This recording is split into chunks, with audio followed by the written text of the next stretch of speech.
Dobar dan, ja sam Goran iz Eurovrta.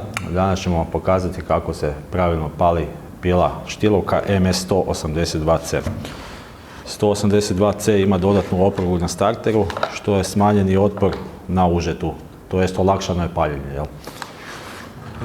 Ova pila ima dodatnu i pumpicu, što prije paljenja znači normalno moramo je napumpati dok se pumpica ne napuni.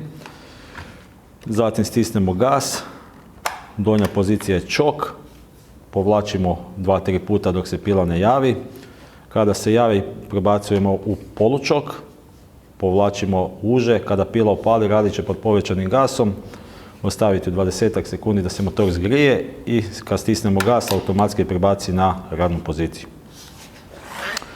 Znači redoslijed je prvi pumpicu pumpamo. Kada se napuni, 3-4 puta je dosta. Gas, čok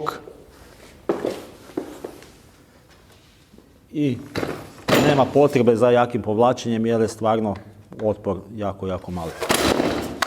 Javila se na polu čok stavimo.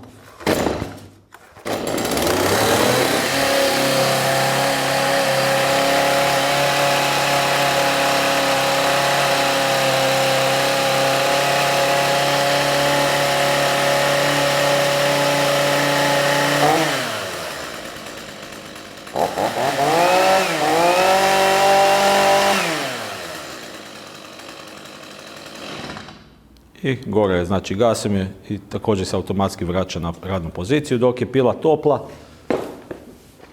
ne treba više čok.